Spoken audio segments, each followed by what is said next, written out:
Thank you for introducing me and thank you for having me here today. As you just heard, I'm Jasminko Halilovic and I'm the founder of the War Childhood Museum. My childhood was affected by war. In order to better understand my own experience and the experiences of others, I started a project aiming to create a book about war childhood. The project began in 2010, when I published a simple question online: what was a war childhood for you? Thousands of people responded, like they were just waiting to be asked.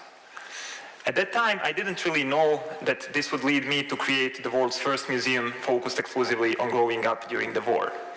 But while I was working on this book, while I was editing memories I collected, I realized that people have a tendency to connect their memories with physical objects, with personal belongings, and that's how the idea for the museum was born.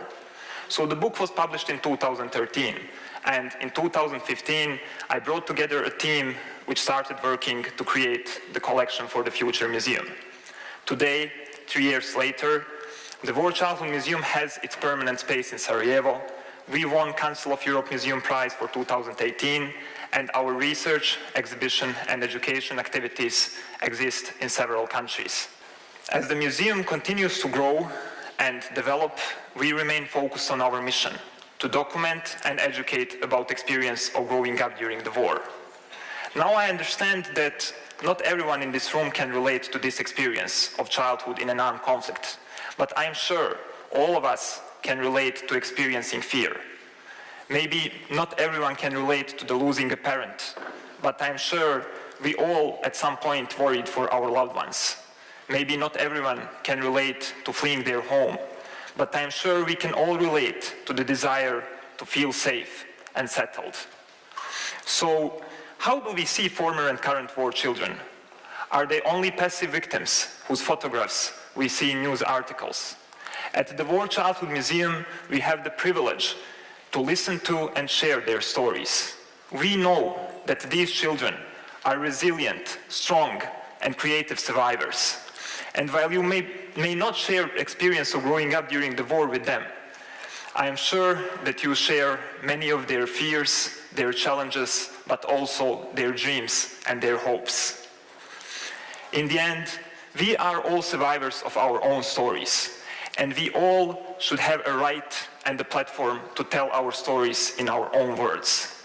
And that's exactly what the War Childhood Museum provides: a safe space for people to share their stories without fear of them being misused or politicized. Our vision is to help individuals to process past and to encourage understanding of different narratives in a society in order to support both individual and collective development. We are a small museum, but we believe that even small museums can have an important social mission. With tens of thousands of museums around the world and with millions of visitors on a daily basis, museums have an important platform to educate, inform, and influence society, including peace building and peace promotion. For example, last year we had 17,000 visitors at the War Childhood Museum, and they filled 7 guest books. Can you guess which 2 concepts were the most prevalent in their responses? Peace and hope. In this time, when Europe is unsure of its future, when the Central African Republic, Myanmar, Ukraine, Yemen, Afghanistan, Syria, to name just a few, are still hoping for peace, in time when the term fake news has become a colloquialism, when populism and nationalism are on the rise, amid all of this, we can all still have hope. But where do we look for hope? I suggest we should look in children's stories. Whether it is an engineer who remembers his neighbor who used to sew patches onto his trousers to make them long enough when he was 7 years old during the war in Bosnia, whether it is a Syrian refugee who fled his country, who was too young to remember his country when he fled it, but as he grew, he heard about it, and now he draws pictures of aircraft he dreams of using to fly over Syria and finally see it. Whether it is a woman who walked into the War Childhood Museum just this year to tell the story about losing her father during the Second World War and said that just now, after 73 years, she found peace, inner peace, after entering our museum, all of them, in different conflicts and different parts of the world, shared similar fears, similar dreams, and similar challenges. But what ultimately connects all former and current war children is hope. Hope that peace will eventually come. So what can we learn from children's stories? Children have a better understanding of time than we do. They have a constant physical reminders of time passing. Every year, they need new shoes for widening feet. They need new clothes for their growing limbs. And they can reach new heights when climbing trees.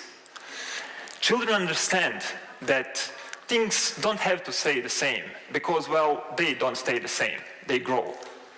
On the other side, we adults, myself included, at this stage, we are more likely to lose centimeters than to gain them.